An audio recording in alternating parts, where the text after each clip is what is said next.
अथ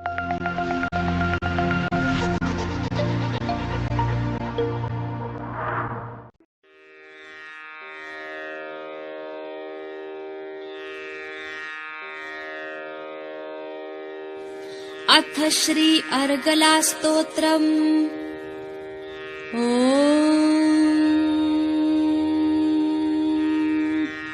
श्री गणेशाय नमः। अस्य श्री अर्गला स्तोत्रस्य विष्णुर्ऋषिः अनुष्टुप् छन्दः। श्री महालक्ष्मीर्देवता श्री जगदम्बा प्रीत्यर्थे जपे विनियोगः। ॐ नमश्चण्डिकायै।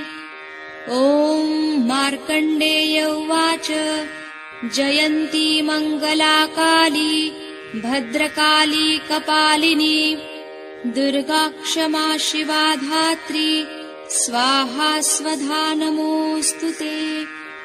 मधुकैटभविद्राविविधातृवरदे नमः। रूपं देहि जयं देहि यशो देहि द्विषो जहि। महिषासुरनिर्णाश विधातृवरदे नमः। रूपं देहि जयं देहि यशो देहि द्विषो जहि। रक्तबीजवधे देवि चण्डमुण्डविनाशिनि। रूपं देहि जयं देहि यशो देहि द्विषो जहि। शुम्भस्य च निशुम्भस्य धूम्राक्षस्य च मर्दिनि। रूपं देहि जयं देहि यशो देहि द्विषो जहि। वन्दिताङ्घ्रियुगे देवैर्देवि सौभाग्यदायिनि। रूपं देहि जयं देहि यशो देहि द्विषो जहि।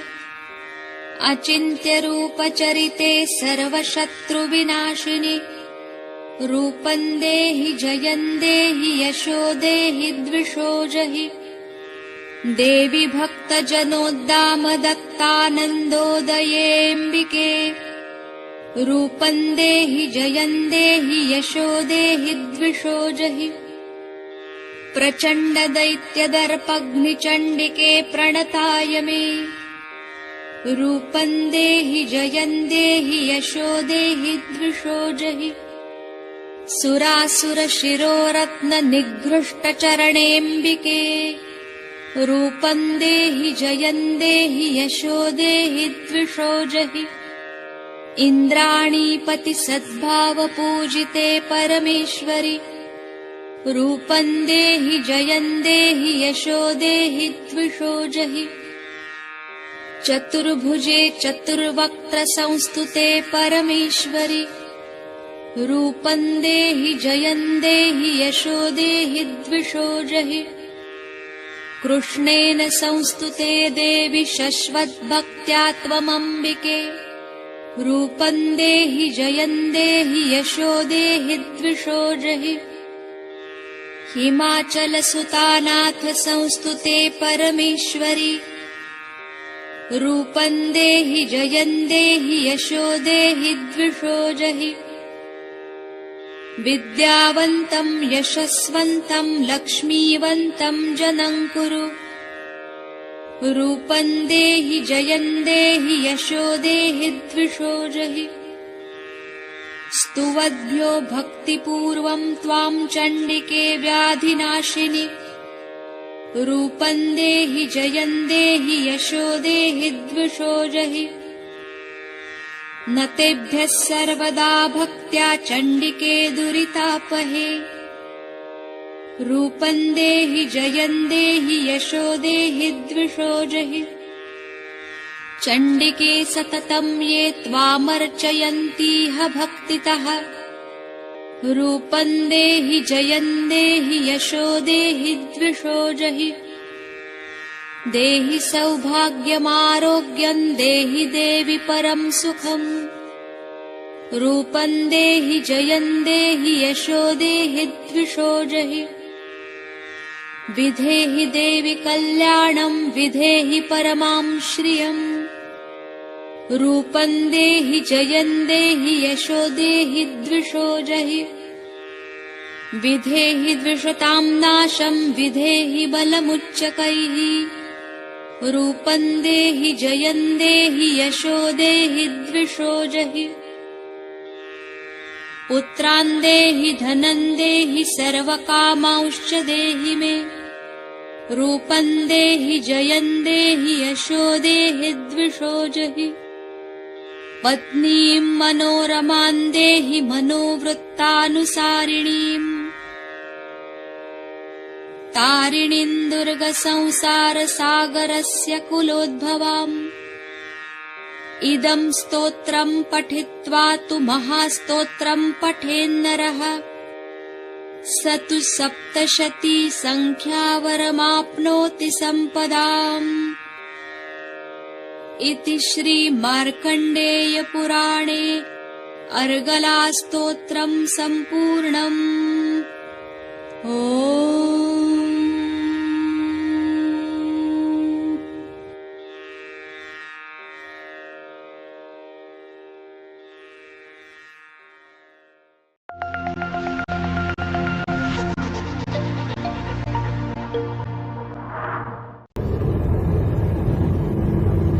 इन 3 हृदय चक्र के 3 हिस्सों से ऊपर एक बहुत ही महत्वपूर्ण चक्र है जिसे हम लोग विशुद्धि चक्र कहते हैं। विशुद्धि चक्र, इसके जहाँ पे हमारा कंठ होता है इसके बराबर पीछे में ये चक्र होता है।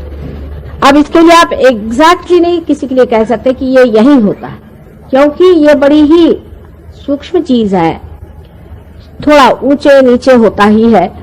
जैसी जैसी मनुष्य की प्रकृति होती है और जैसे जैसे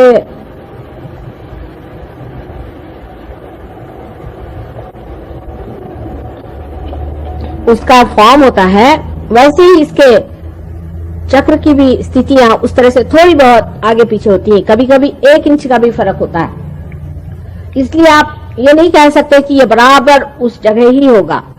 थोड़ा सा मैंने देखा है, किसी का ऊपर होता है, किसी का नीचे होता है, किसी का और भी नीचे होता है। बहरहाल ये कंठ जहाँ पे है, इस कंठ के पीछे में यहाँ हमारा विशुद्धि चक्र है। ये चक्र बहुत ही महत्वपूर्ण है मानव के लिए। जानवरों में ये चक्र इतना बढ़ा हुआ नहीं, ना ही इतना वो प्रगल्भ है। मनुष्य की शुरुआत ही इस चक्र से हुई है, समझ लीजिए पूरी तरह से। इस चक्र में श्री कृष्ण विराजते हैं और राधा जी उनकी शक्ति है। रा माने शक्ति, धा माने जिसने धारणा की।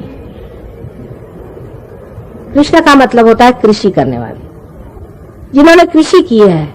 आप सबकी कृषि उन्होंने की। आपके अंदर इन्होंने बीज भरे, उन्होंने पहले बीज आपके अंदर भरा कि उस अनंत को जानिए, परमात्मा को जानिए, परम तत्व को जानिए। इसका बीज उन्होंने भरा, इसीलिए उनको कृष्ण कहते हैं। ये चक्र मनुष्य में तब घटित हुआ जब उसने अपनी गर्दन ऊपर पूरी तरह से उठा ली। आप जानते हैं कि जानवर की गर्दन नीचे होती है।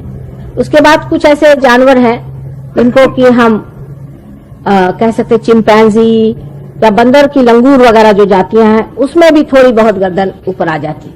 लेकिन मनुष्य की गर्दन जो बिल्कुल सीधी हो गई है, ऐसे किसी भी प्राणी मात्र की नहीं हुई।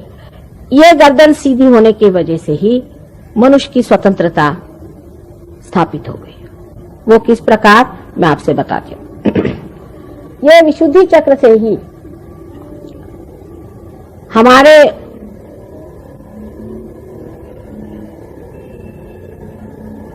दो ईगो और सुपर ईगो नाम के बलून तैयार हो जाते हैं। आप जानते हैं कि जानवर की आकृति ऐसी आती है, ऐसी जाती फिर नीचे चली जाती है। जो भी चेतना उनके अंदर आती है वो फिर से पृथ्वी की ओर झुक जाती है। लेकिन मनुष्य ने जो ये ऐसी गर्दन ऊपर उठा ली और उसने अपने अंदर जिम्मेदारियां महसूस करनी शुरू कर दी, तब वो जब कोई भी कार्य करता है तो उसमें उसका ईगो बढ़ता है। अब ईगो शब्द अहंकार से लोग बहुत घबराते हैं। अहंकार मेरा मतलब नहीं है अहम भाव, इसमें दोनों में बड़ा अंतर है। अहम भाव सब में होता ही है, होना आवश्यक ही है। हर इंसान में अहम भाव न हो तो वो जानवर हो जाए। प्रति अहम भाव भी हमारे अंदर उठता है और लेफ्ट साइड से आके और माथे यहां फ्रंटनेल बोन होता है वहां तक आ जाता है। और अहंकार का भाव भी लेफ्ट साइड से उठ के इधर आ जाता है। अब देखिए चढ़ते वक्त तो राइट का लेफ्ट जाता है और लेफ्ट का राइट जाता है, जैसे यहाँ पे दिखाया। इन लोगों ने उसका अभी गति नहीं दिखाई लेकिन ये विशुद्धि चक्र से इसकी शुरुआत होती है। अगर आपका गला खराब है तो डॉक्टर लोग आपको दवा दे देंगे, कहेंगे आपका गला खराब। अगर राइट विशुद्धि खराब है, जो कि रुक्मिणी जी का स्थान है, जहां विठ्ठल रुक्मिणी है, उसका तो इलाज दवा से हो जाएगा। पर जिसका लेफ्ट साइड खराब होगी उसका इलाज नहीं हो सकता, क्योंकि लेफ्ट विशुद्धि से प्रति अहंकार उठता है। यह कंडीशनिंग से होता है, जो आपके अंदर कंडीशनिंग हो गई उससे होता है। जैसे कि एक बच्चा मैंने बताया था, मां के पास है, दूध पी रहा है, आनंद में है। जब मां उसको बदलना चाहती है तो बच्चे में अहंकार जागृत होता है कि ये क्यों हमें सता रही है, या ऐसे हमें क्यों इन्होंने बीच में दखल दी, डिस्टर्ब किया। और जब मां उसे कहती कि चुप रहो, ऐसे नहीं करते, तो उसपे जो उसके संस्कार पड़ते हैं, चाहे वो सुसंस्कार हो चाहे कुसंस्कार हो, उसके कारण उसके अंदर प्रति अहंकार, इसे कि सुपर ईगो कहते हैं, होता है। अब राइट साइड की जो कुछ भी हमारी एक्टिविटी है, राइट साइड की जो हमारी पिंगला नाड़ी है, वो जब भी गतिमान होती है, कार्य करती है, तो हमारे अंदर ईगो बढ़ता है। और जब हमारी लेफ्ट साइड की गतिमान होती है तो हमारे अंदर प्रति अहंकार माने सुपर ईगो बढ़ता है। जब ये दोनों चीजें बढ़कर एक के ऊपर एक ओवरलैप कर लेती हैं, समझ लीजिए बच्चे की उम्र जब तक साल भर की हो जाती है तब तक ये जगह पूरी तरह से भर जाती है, और तब आप में पूरी तरह से हम अलग हैं ये भाव आप करें समझदारी से। अब कंठ में श्री कृष्ण का चक्र, इस जगह श्री कृष्ण जो गोप गोपियों के साथ खेला करते थे वो बराबर बीचों बीच। अब तो आजकल ऐसे भी बुद्धिमान निकल गए कि वो कहते हैं कि जिन्होंने गीता बताई वो कृष्ण अलग और जो कृष्ण जो गोप थे वो अलग, और पता नहीं कितने उनके और तरीके बनाएंगे। ये जो कंठ है, इस कंठ में 16 है, क्योंकि उनकी 16 कला आप जानते हैं, 16 पंखुड़ियां हैं। इसे विशुद्धि चक्र कहते हैं, मैंने एकदम विशुद्ध, क्योंकि योगेश्वर है। योगेश्वर को कुछ चिपकता नहीं है, तो आप उनकी कहानियां जानती हैं कि वो साक्षात योगेश्वर है, उनको कुछ चिपकता नहीं, बिल्कुल विशुद्ध आत्मा। और जब विशुद्ध पे आप आ जाते हैं तो सारी चीज नाटक जैसे दिखाई देती है और आप साक्षी होकर उसे देखते हैं। कोई चीज आपको चिपकती नहीं, आप साक्षी होकर के देखते हैं कि ये तो ड्रामा चल रहा है। क्योंकि आप जिस पानी में या भवसागर में फंसे हुए अपने लहरों से डर रहे थे, उससे उठकर के आप नाव में बैठ गए, आप लहरें देख रहे हैं। ये साक्षी स्वरूपत्व आप में अंदर आ जाता है। जैसे ही साक्षी स्वरूपत्व आ जाता है तो आप सारी सृष्टि को एक साक्षी होकर के देखते हैं और आप पर किसी चीज का असर नहीं आता। दूसरी बात यह है कि जो प्रश्न है आपके, उसका हल इससे बाहर निकलने पे ही होता है। जब तक आप उसमें उलझे हुए हैं आपके प्रश्न कभी ठीक हो ही नहीं सकते। उससे जब आप बाहर निकल आते हैं तभी आप इस प्रश्न को ठीक कर सकते हैं। तो यहां पर बसा हुआ जो श्री कृष्ण का कंठ का स्थान है, इसमें भी 2 हिस्से हैं, एक को जैसे लेफ्ट का है और एक राइट। लेफ्ट में श्री विष्णु माया का स्थान। श्री विष्णु माया के बारे में आप जानते हैं कि जो उनकी बहन थी जिन्होंने स्वर्ग में जाकर के आकाशवाणी करी थी, बादलों में से गरज कर कहा था कंस से कि तेरा मारने वाला अभी जीवित है। वही आकाशवाणी आज भी कार्य करती है, जो बिजली है ये भी कार्य करती है। और आप कभी देखिएगा तो आपको आश्चर्य होगा कि हमारे भी फोटो बड़े कमाल के आते हैं। और जो ये कैमरा जिसे हम सीधी सादी चीज समझते हैं, इसने ऐसे ऐसे हमारे फोटो निकाल दिए हैं कि आप हैरान हो जाइएगा। यहां तक कि बादलों में तक हमारे फोटो आते हैं। ये आकाशवाणी का कार्य है, ये विष्णु माया है। इस विष्णु माया पर ये कहना है कि जब हमें भाई बहन का विचार नहीं रहता, जब हमारे अंदर ये शुचिता नहीं, हम जब दूसरी औरतों के और बुरी निगाह डालते हैं, तब भी ये चक्र पकड़ जाता है। या किसी कारणवश हम ये सोचते हैं कि हम पापी हैं, हम दुष्ट हैं, और इस तरह की बेकार की अपने बारे में न्यून कल्पना कर लेते हैं, तब भी ये चक्र पकड़ता है। ये कल्पना कहीं कहीं बहुत ज्यादा मैं देखती कि हम तो पापी हैं, क्योंकि रात दिन जो आता कहता तुम लोग पापी हो, ये संसार पापी है, और जो बताने वाला वो कौन बड़ा धर्मात्मा है। ये सब बातें सुन सुन के मनुष्य अपने को इतना नीचा गिरा लेता है कि उसकी ये लेफ्ट विशुद्धि पकड़ती है, और इसके पकड़ जाने से अगर हृदय में भी पकड़ आ जाए तो अनजाना जैसी बड़ी घातक बीमारियां हो जाती है। रात दिन कभी पत्नी, कभी पति, कभी घर, कभी समाज, किसी भी औरत में यह हमेशा बढ़ते रहता है कि तुम बड़ी खराब। उस वक्त ये चक्र पकड़ जाता है और इससे अनेक बीमारियां हो जाती, पर सबसे घातक बीमारी इसकी अनजाना की है। दूसरी जो राइट साइड है, उसमें हम जिसे महाराष्ट्र में विट्ठल कहते हैं, और जिसे आप कहिए कि द्वारिका में बसे हुए श्री कृष्ण जहां राज्य कर रहे थे, उनका स्थान है।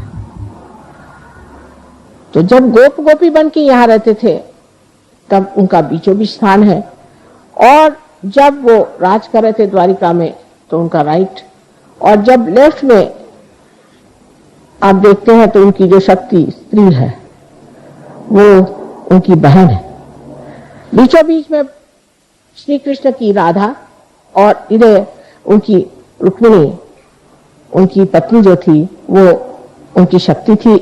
5 शक्तियां वो और 16,000 और शक्तियां सारी श्री कृष्ण की यहाँ विट्ठल के स्थान पे है।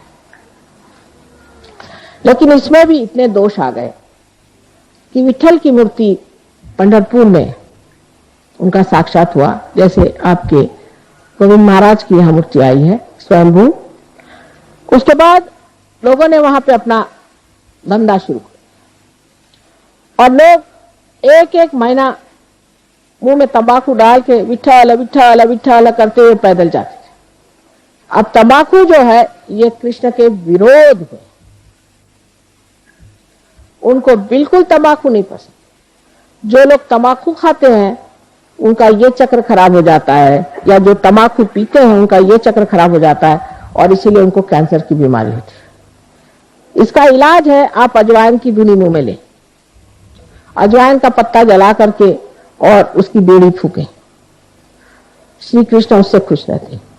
दूसरा इसका इलाज है कि आप मक्खन को दूध में या पानी में, गर्म पानी में डाल के उसे पिए, उनको मक्खन बहुत पसंद है। नाक में आप घी डालें, घी और थोड़ा सा कपूर, क्योंकि कर्पूर गौरव आप जानते हैं कि आप कपूर के बड़े शौकीन हैं, सो कपूर थोड़ा सा डाल करके वो नाक में छोड़ें, कपूर माथे पे लगाएं। जो कुछ श्री कृष्ण को पसंद है वो सारा करने से वो प्रसन्न हो जाते हैं, और आपका विशुद्धि चक्र ठीक हो सकता है, आपका कैंसर ठीक हो सकता है, आपकी सारी तकलीफें ठीक हो सकती। जब आप सबका गला पकड़ जाता है तो मेरा भी गला पकड़ जाता है, क्योंकि इतनी मेहनत पड़ जाती है उसको ठीक करते करते,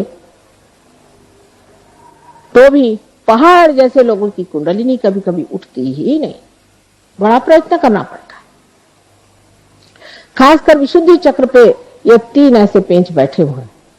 उसमें से ये कि जो लेफ्ट विशुद्धि है, अगर मंत्र वगैरह किसी गलत गुरु से लिए है और बक रहा है उसको सुबह से शाम तक, तो वो मंत्र भी पकड़ डाला। इन सब चीजों के लिए उसका इलाज सहयोग में हरेक का मंत्र रूप भी है, आसन रूप भी है और भी कुछ उसके साथ में थोड़ा बहुत जैसे पानी, जल या चीनी, इस तरह की चीजें दे करके किया जा सकता है। विषय तो बहुत लंबा चौड़ा है, हर एक चक्र पे ही बोलना चाहिए। विशुद्धि चक्र जो है श्री कृष्ण का चक्र है, इसमें 16 कलाएं हैं। इसी प्रकार 16 सब प्लेक्ससेस, जिसको कि हम पंखुड़ियां कहते हैं, हमारे अंदर है। और जो कुछ भी हमारे अंदर अ, आ, इ, उ, ए, आई आदि जितने भी हमारे अंदर जिसे वॉवेल्स कहते हैं वो है, वो सारे इसके बीज मंत्र हैं। जिस वक्त आप कोई गलत मंत्र कहते हैं तो वो मंत्र की वजह से कोई गलत इंसान की प्रेतात्मा यहाँ के बैठ जाती है। जब आप गलत पूजन करते हैं, गलत तरीके से आप किसी भी मेडिटेशन को या किसी भी गलत गुरु के पास जा करके और दीक्षा लेते हैं, तो ये आपका चक्र पकड़ जाता है। ये चक्र पकड़ जाने से आपको अनेक बीमारियां होती हैं। उसमें से विशेषकर जो बीमारी होती है जिसे हम थ्रोट कैंसर कहते हैं, जो आपके कंठ के पास शुरू होता है और धीरे धीरे बढ़ते बढ़ते नीचे की ओर बढ़ता हुआ सारे आपके लंग्स को पकड़ लेता है। भगवान के नाम पर, भगवान के नाम पर पागल जैसे कुछ बांध लिया सर पे, गले में कुछ पहन लिया और चिल्लाना शुरू कर दिया, अरे राम अरे राम अरे राम। ये सब नाटक करने की क्या जरूरत है? परमात्मा अंदर है, सब कुछ अंतर योग है। बाह्य में इस तरह के अनेक नाटक करना, कभी कुछ तमाशा करना, कभी कोई दूसरा तमाशा करना, अंतर ही तो जान पड़ता है कि गलत काम कर रहे हैं, और इसीलिए मनुष्य कभी कभी उसमें दोषी महसूस करता है।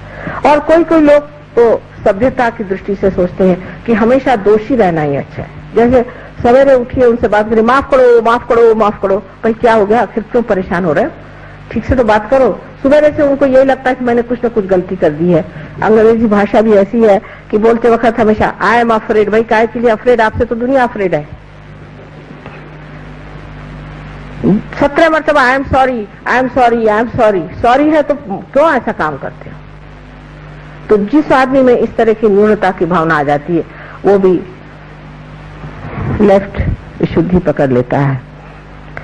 सहयोग में लेफ्ट विशुद्धि जब साफ होती है तो आश्चर्य होता है लोगों को कि माँ सब तरह के स्पॉन्डिलाइटिस, सब तरह की परेशानियां पता नहीं कहाँ भाग गई। और यह विष्णु माया का स्थान है, ये विष्णु माया का स्थान है जो कृष्ण की बहन है, जिनके बहन और भाई का विचार नहीं होता, जो दूसरी औरतों की तरफ गंदी निगाहों से देखते हैं, उनका भी ये चक्र पकड़ जाता है। जिनमें वो पवित्रता की भावना नहीं होती है, उनका भी ये चक्र पकड़ जाता है। क्योंकि अंदर से वो जानते हैं कि गलत काम कर रहे हैं, तो वो जो गलत काम कर रहे हैं वो भावना अंदर बनती जाती है। कभी कभी झूठ मूठ में ही बनती है और कभी कभी सचमुच में बनती है। चाहे जो भी हो, उसे निकालना बहुत आसान है। सबसे तो बुरी बात यह है कि सुबह से शाम तक बताया जाएगा तू बड़ा पतित है और मेरे लिए आप अगर 500 रुपया ला दीजिए तो मैं तुम्हारे पाप मोचन कर दूंगा। माने आपका पैसा मोचन होते ही आपका पाप मोचन भी हो जाएगा। और फिर रात दिन यही खोपड़ी में डाला जाता है कि तुम पापी हो तुम पापी हो। तो मनुष्य सोचने लगता है कि वाकई मैं पापी हूँ। इसमें मैं देखती हूँ कि कैथोलिक धर्म के जितने भी लोग आते हैं उनकी लेफ्ट विशुद्धि हमेशा पकड़ी रहती, क्योंकि उनको तो जाके कन्फेशन करना पड़ता है कि मैंने पाप किया। अब किया भी नहीं होगा तो भी करना ही पड़ता है, क्योंकि जिस दिन चर्च में जाओ कहना ही पड़ता है। इस तरह की अजीब अजीब परंपराओं से भी मनुष्य इसको पाता है। गलत मंत्र कहने से हो जाता है, अनेक चीजों से लेफ्ट विशुद्धि पकड़ी जाती है। और कहना चाहिए कि आज भी सबकी वही ज्यादा पकड़ी हुई है। सिगरेट पीने से, तंबाकू खाने से सबसे लेफ्ट विशुद्धि पकड़ी जाती है। अब राइट विशुद्धि तो ऐसे लोगों की पकड़ती है कि जो बहुत जोर जोर से डांट के बोलते हैं, चिल्लाते हैं और बिगड़ते हैं, और जिनका गुस्सा बड़ा तेज होता है, और जो प्रेम से बात करना जानते ही नहीं, और जो बहुत ज्यादा भाषण देते हैं झूठ मूठ के, जिनको कुछ ज्ञान नहीं, जिन्होंने आत्मा को पाया नहीं, तो भी लेक्चर झाड़ते हैं, उनकी भी राइट विशुद्धि पकड़ती है। और राइट विशुद्धि जो है विट्ठल का स्थान है, श्री विट्ठल का स्थान है। इसको विट्ठल के मंत्र से ठीक किया जा सकता है। इससे लोगों को अनेक तरह की बीमारियां हो जाती हैं जिसका गले से संबंध है। बीच में श्री कृष्ण का स्थान है। इस वक्त कुंडलिनी श्री कृष्ण के स्थान पर स्थिर होती है, तब मनुष्य साक्षी होकर के उस योगेश्वर की लीला देखता है। ये सारा संसार लीलामय है, इसमें इतनी हड़बड़ाहट की, इतनी घबराहट की, इतनी परेशानी की कौन सी बात है? ये तो सब नाटक हो रहा है, सब नाटक देखते रहो। इस नाटक को देखना ही मात्र बन जाता है। जब आप देखते हैं कि नाटक है, थोड़ी देर तो घबराते हैं, उसके बाद जब स्थिर हो जाते हैं, आप स्थापित हो जाते हैं, तब आप जानते हैं कि ये नाटक है। और इस नाटक को जान लेना आपके लिए बड़ा ही सुखदायी होता है, क्योंकि फिर जो स्थित प्रज्ञ की भाषा है, जो श्री कृष्ण ने बताई है, वो सिद्ध हो जाती है। कहना नहीं पड़ता कि अब आप परेशान नहीं हो रहे, ऐसा आदमी परेशान ही नहीं होता।